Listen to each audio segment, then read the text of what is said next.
what it comes down to. Right. Again, you If you're not keep using the word, if I may, Ronnie, you keep using the word could or can be, but what I said earlier, I was looking for an example, and maybe Antonio, if did I miss it? I don't want to keep hammering you, Ronnie. If you answered it and I missed it, that's my fault. Antonio, do you know what the example was? What's that? Did you hear the example Ronnie presented of intelligent design being used to do something productive? And did you get? Because I missed it, so I assume you must have heard it then. Well, what he was talking about, looking at the ATP synthase structure and find out what we can learn about it and applying that to our technology. I didn't know that you were like asking for like a specific example, like right now. I thought you were just asking sort of a general question. It goes back to what we were saying earlier, like how is it productive? It seemed like you were asking a more general question, not really a specific example. Well, yeah, I really want a more specific example. So maybe I wasn't one of clear. the problems is mainly that the fact that when you see such high hostility towards intelligent design, I think that any innovation that could be considered, like I brought up the mechanical properties of the hand, the article that was actually published, you do see a lot of hostility to where people are pretty much silenced. There's a closed mind to trying to look at things from a design perspective.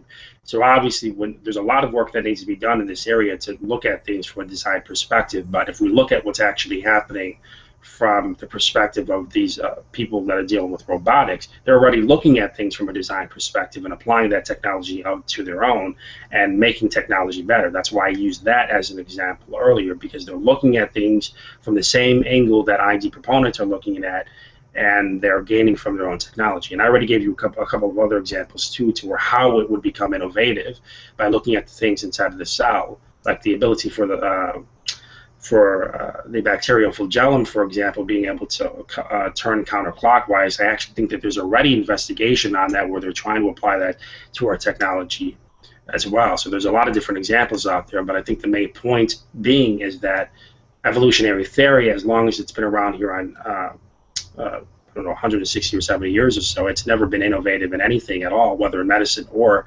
in technology. But with intelligent design, there is that possibility, and people who are not even necessarily the ID movement have published articles concerning the things like the biomechanical movements of hands, or have been dealing with the same topic from a reverse engineering perspective. That's exactly how ID tries to approach it, like in robotics, and apply that technology to their own. So I think that that's particularly what the point is. There's been many different examples, and there's different areas, angles that we can approach this from.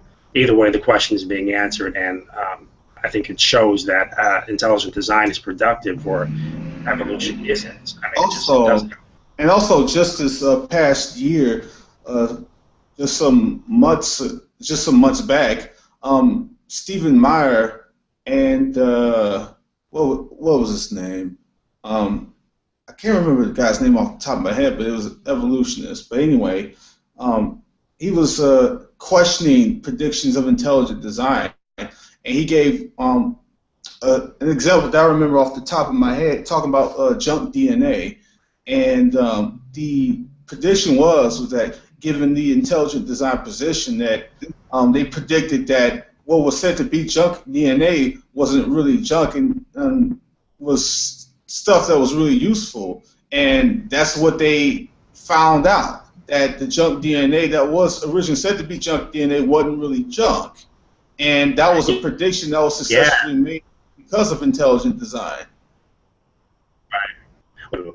I vaguely remember this. Maybe you can point this out for me, Antonio, but Dembski made that prediction. Evolutionists they weren't expecting that a certain percentage of actually the junk DNA was going to have some functionality behind it, or some sort of purpose behind it.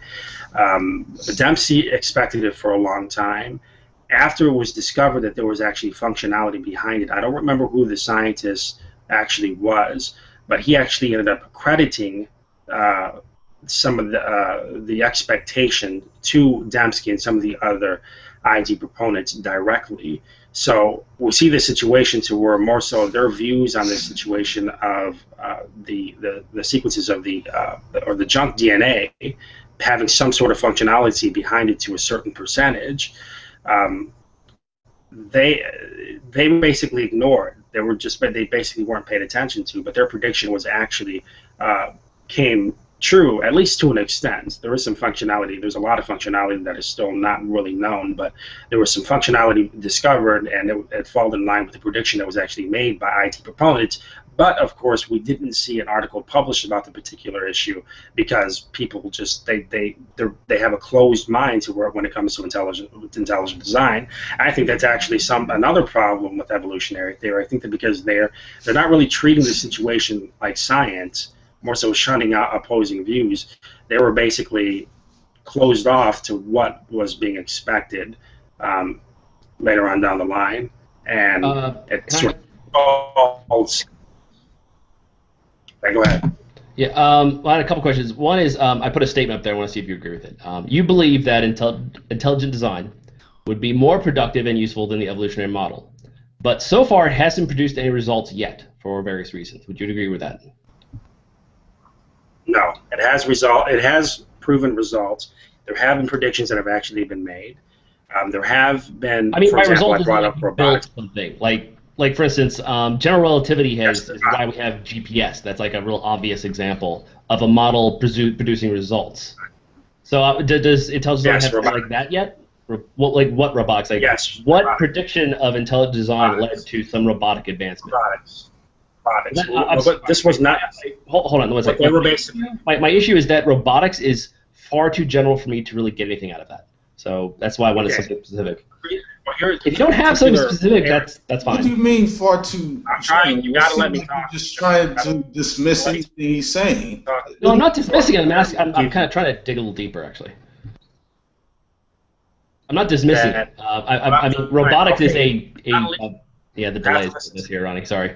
Can I answer Antonio's question real quick? Antonio, really quick, I'm not dismissing what Ronnie said. First before okay, we're still. Damn this delay.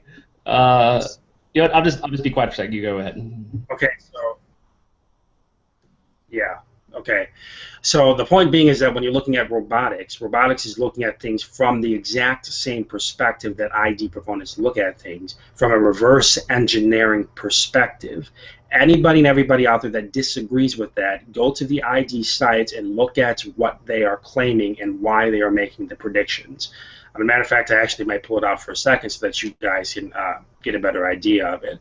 When they're looking at these from a reverse engineering perspective, they're applying the technology to our own, and in the long run, it's actually becoming innovative. When you're looking at, for example, certain insects, how they walk, and the complexity of, for example, how a centipede can walk, or other, organisms like a bee, for example, the aerodynamics of a bee.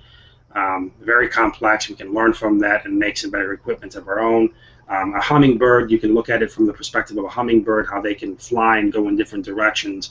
Apply that to our own technology from looking at things that we would expect mathematically with aerodynamics, and we apply that to our own technology. Because evolution doesn't look at things from the perspective of they're created in the sense of being designed in some sort of way. Or not having any sort of equivalent mechanistic properties that are that of a creator. They don't expect things this way. They don't look at things from this perspective. But in robotics, they're looking at it from this perspective, and that's the exact same perspective that IT proponents are looking at it from. So it's the same thing. That's what I'm trying to explain to you. And there have been predictions made. He brought up, for example, the junk. I brought up the centrioles. I still have a slight issue with that. But when you refer to robotics, you're referring to a massive field. I mean, at this point, what you're referring to could be anything. What I'm really looking for is a widget. See this little thing. If it wasn't for the intelligent design model, I know where to figure out how to make it. Something like that. Something you can call and go, look, intelligent design has produced useful results. Well, you said robotics. You said they're using intelligent design to do things and stuff. But you really didn't get specific. Now, if you can't, that's fine. I didn't expect you to. But if you have some... All right, well, again, I might have missed it again. You're being dishonest. Well, hold on. Well, don't hold it. Stop. You said things. Stop. I noticed. Stop. Don't. Right No. there. Don't pull the dishonest card. Don't. Hold on, No. JD, No. stop for a second. JD, No. No. Stop. Don't pull the dishonest card on me. Don't pull that shit. I am being honest.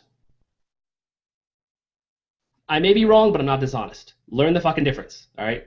We had a nice conversation. You're gonna fucking ruin it right here by doing the dishonest bullshit card. Yeah.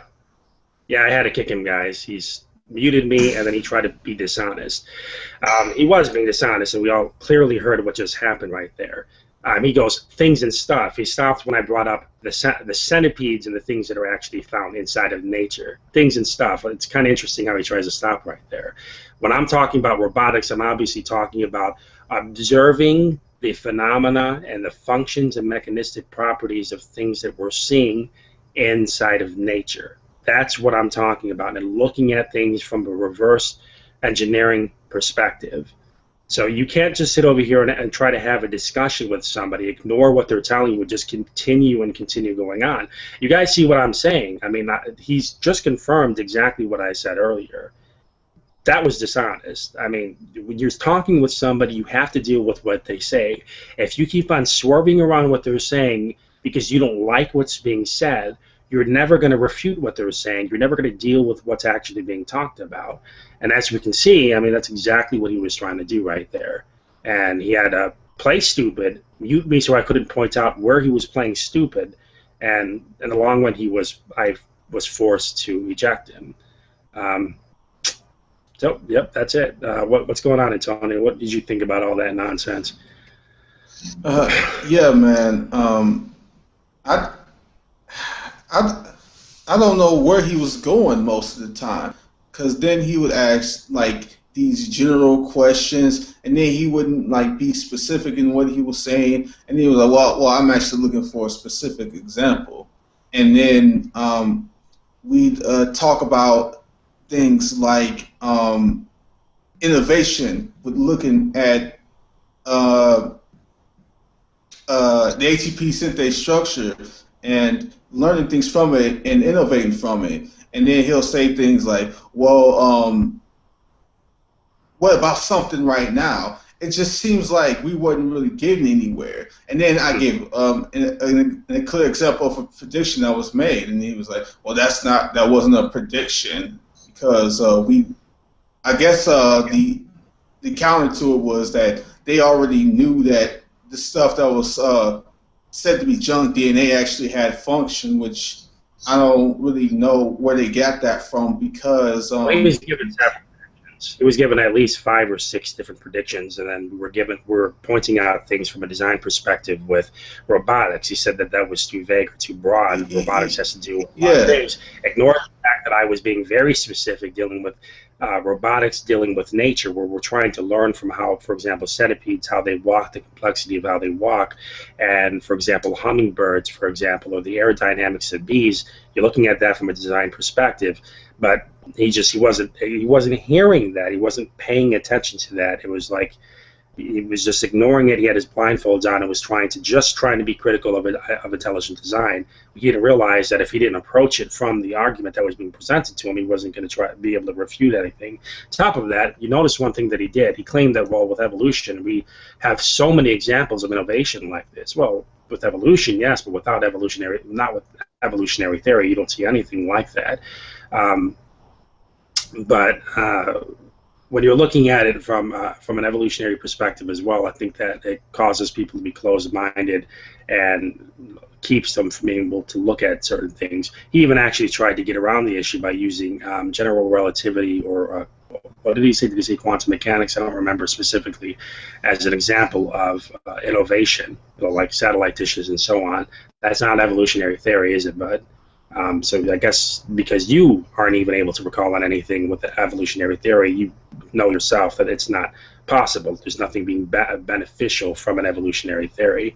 And, well, he confirmed exactly what I'm saying here. There's really no substance being offered to refute the intelligent design argument. It's just criticizing, moving and swerving around topics that we present, and then going out and just, really wasting people's time.